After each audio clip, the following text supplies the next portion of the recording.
It's hard to believe, but it's been 10 years since the death of Minnesota's most beloved cultural icon, Prince. Just before 10, the morning of April 21st, 2016, he was found unresponsive in his studios at Paisley Park after a fentanyl overdose. He was 57 years old. As the world processed the news, fans assembled outside Paisley Park and First Avenue. The downtown Minneapolis nightclub later became the scene of an all night dance party to honor the artist. Music journalist Andrea Swensson, formerly of The Current, was at both Paisley Park and First Avenue, helping share his legacy with the world. Andrea went on to write a book about Prince. She also hosted the official Prince podcast, and Andrea joins me in the studio. I was going out to Paisley Park all the time in that era, covering him and going to all these dance parties and impromptu shows. And I had some very unforgettable evenings. And I would come and sit right in this chair and tell Kathy Wurzer about it in the morning if something especially newsworthy happened. Right. So I just was on this Prince beat and really working it hard for the last few years of his life. And there was so much vibrancy coming out of him, so much music, so much new music and also ideas. He was starting to work on a memoir.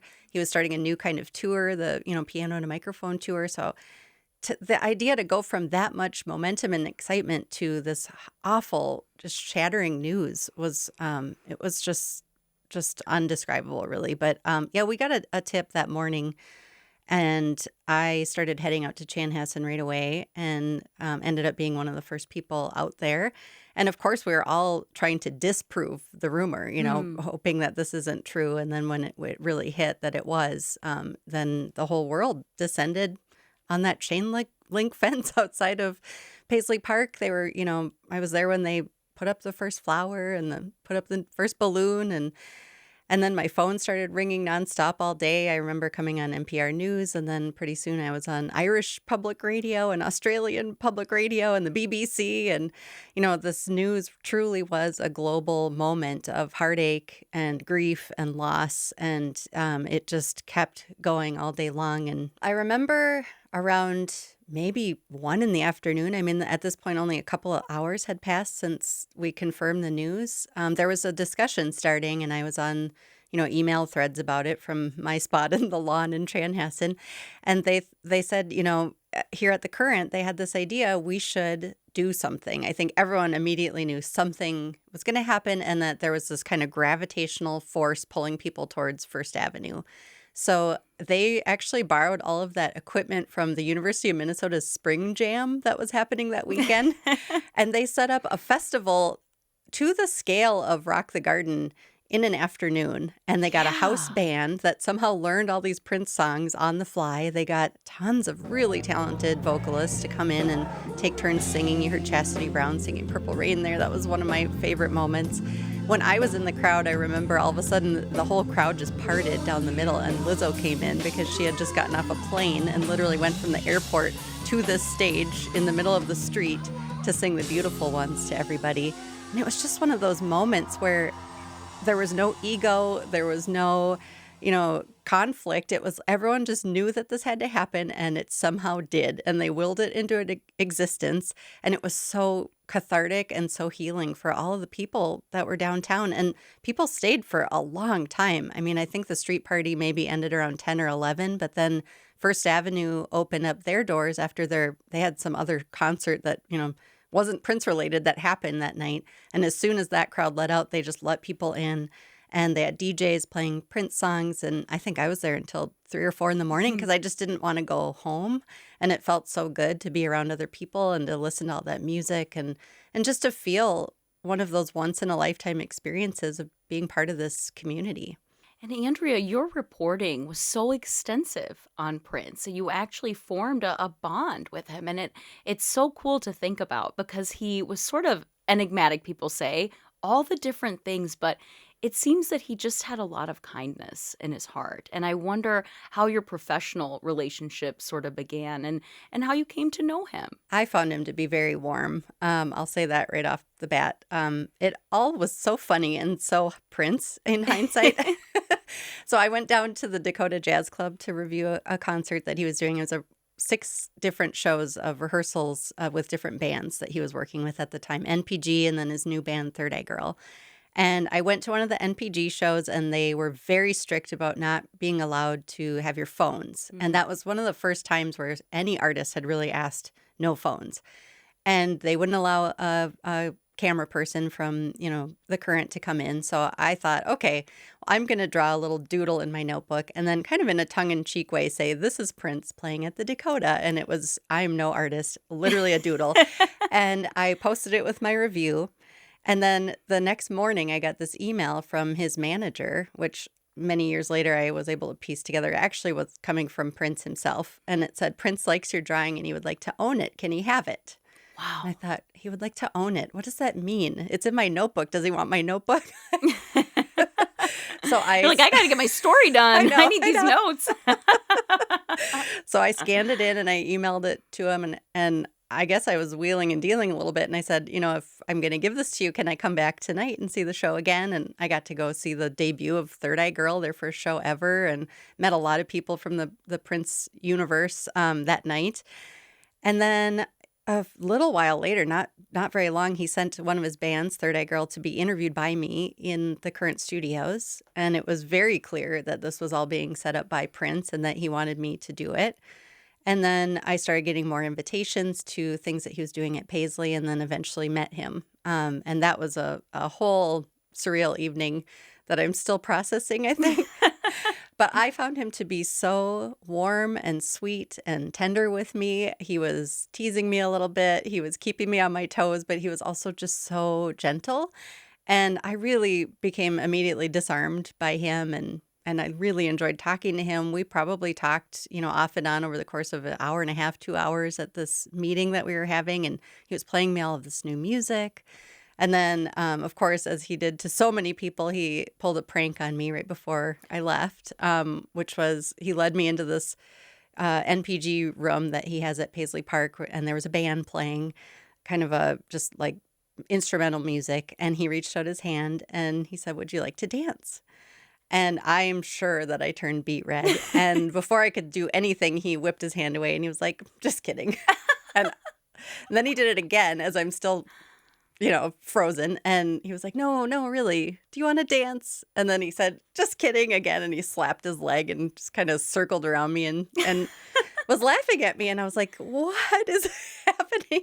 Bobby Z was there with me and he said he would never forget the look on my face as Prince is pranking me. But I think, to think of all of the different ways that he was a genius musically and with his lyrics and with his productions and his clothes and his, just business acumen and all of these things, he also somehow managed to orchestrate these individual jokes and situations for all these people throughout his life that have interacted with him.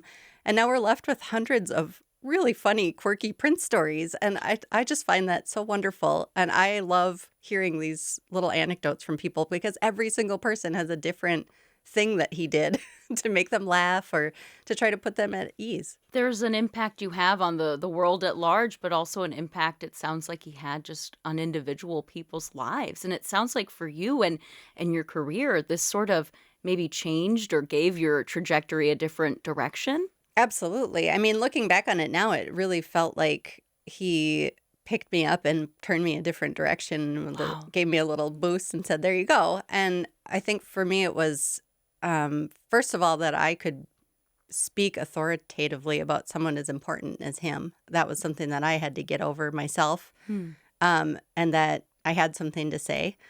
And that helped me to really just become more confident in my voice. If someone of Prince's caliber cares, then it must be worth hearing. And then, when he passed, the outpouring of stories was so immense. And I felt like I was just there with a catcher's mitt trying to help people process their grief and share what they knew about him and share their experiences. And that honestly became a huge part of my career for years. And, hosting the official Prince podcast with, the collaboration with the estate and his record labels, that's such a huge honor to be able to do that.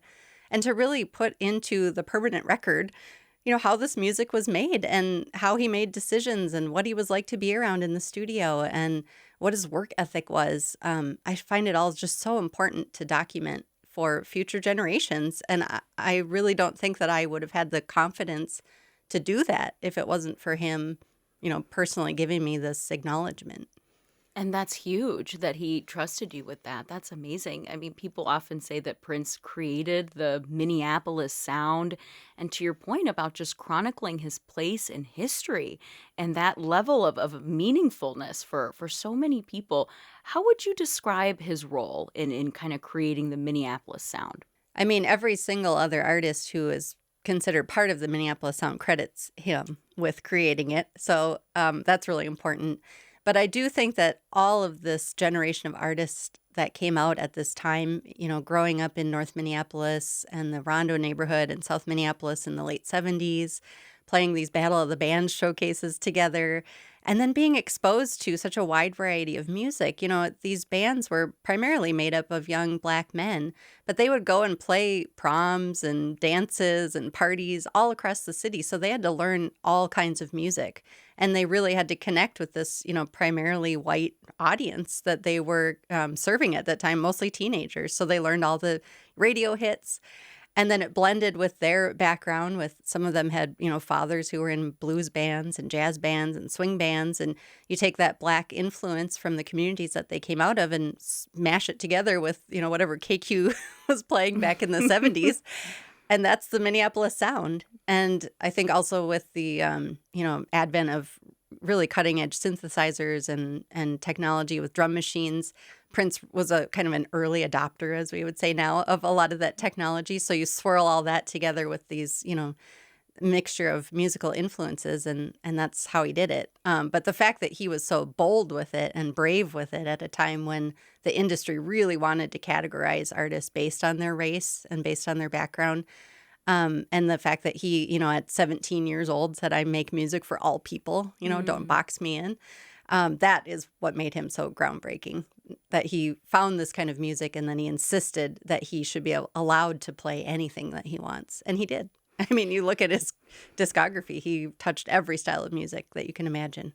Do you think that's part of the reason that he resonates so much with so many people? I just remember in those moments and in those days following his passing, being so touched at the way that fans in particular would speak about him and thinking, would there even be an artist that, I grew up with that I felt that way about? Like, what is it about him? Is it that he was from here, a hometown guy? But what do you think it is about him and his music that it just seemed to just touch people to their core? I think pretty early on, he showed that he couldn't be controlled. And that he was going to make music because he liked it and that he cared about it and was passionate about it. And I think when you are that free and you're changing and you have this audience that's following you and trusting that, you're going to lead them somewhere interesting and forward thinking and cutting edge, I think that develops a bond with fans that's deeper than, a hit on the radio. A lot of people who like his music don't just know 10 songs. They know almost all of it. I mean, there aren't really casual Prince fans. You're either That was clear, yeah. you're either in or out. And the people that really love him followed him in all kinds of directions. And I think that's really unique, that he was just so uninhibited in that way.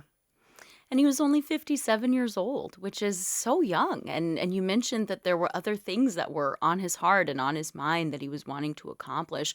What do you think that he would have been doing based on your reporting and your relationship with him?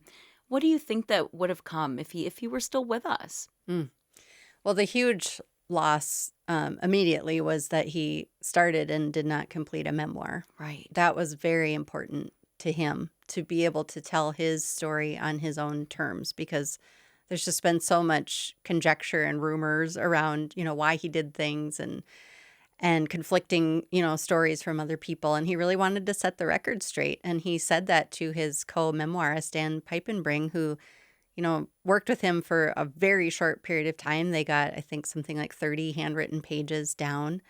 But Dan's insights that he shared in the foreword to The Beautiful One's memoir are so profound, because he spoke at length to Prince about what he wanted to do with these stories and with the book, and how he thought sharing his story could shape, his fans and the world. And it's just such a shame that did not come to be, because that would have been just incredible for historians, for, just people that appreciate him and want to know more about why he made the decisions that he made. The Piano and a Microphone tour was going to, again, be another chance to be autobiographical in his storytelling.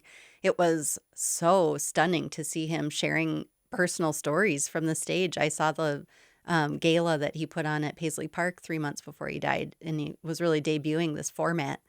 And it just was unbelievable to hear him talking about his father and, talking about different bandmates that he'd had over the years and sharing these really heartwarming stories. So it really felt like he was at the beginning of something, and it was exciting. And it felt like it was something we'd been all waiting for, to hear this from him. So that is just pretty soul crushing to know that it got cut short. Thankfully, those concerts were recorded. I'm hopeful at some point they'll be released because they are invaluable. The little bit of memoir that he did write has been released, and I absolutely recommend reading it if you care about him. It talks about his childhood in a very profound way. And then, he'd always talked about how he'd put things in the vault and let it marinate, and that eventually, all these things were going to be released. And I think he knew that that would probably happen when he wasn't here any longer. But he didn't dictate how that would happen. And that was probably something that, should have been done sooner. But, as you say, he was 57. So I think he thought he had more time. So that kind of long-term planning of his legacy and how it was going to be solidified, unfortunately, did not happen. And that is a huge loss for where we are right now. At the same time, what do you, like, if you were talking to somebody who had never heard Prince, or maybe younger folks who didn't grow up with him, how would you describe his legacy? I know it sounds like he really wanted to share it on his own, but there is this body of work. How do you describe Prince's legacy? I mean, it's almost hard to describe because he did so many things so well. He was so well-rounded. Not only was he insanely prolific to the point where he released 39 studio albums, and that isn't even all of it. There's They're so many marinating in the other vault. things. Yeah. Yes. So many unreleased projects, so many ideas. Just the scope of it is huge. And then the fact that he did everything so well is so impressive. And that he was on the front edge of not just music, but also how to release music, really pushing at the barriers and the edges of the music industry, constantly testing it, constantly figuring out how to assert his own autonomy in this industry that likes to take it away from artists, particularly Black artists. And then, you get into the fashion and the flawless hair and the makeup and the shoes and the, the way that he spoke in interviews. I mean, every aspect of his life is worth studying, in my opinion. And there aren't that many other artists that you can compare him to that are so accomplished on so many different levels. So that's what I tell my daughters when I'm trying to get them to listen to Prince music. We have this thing in my family if we're out at the grocery store or restaurant or something and he's on, I say, "Who's this?" And they go, I know, it's Prince, I'm just doing my best. But, I hope that their, generation and kids that haven't even been born yet will get to learn about him, because I think there is so much to learn in so many different angles. And your work is also a huge part of that. So thank you so much, Andrea, for sharing with us. We really appreciate it. Oh, thank you for having me.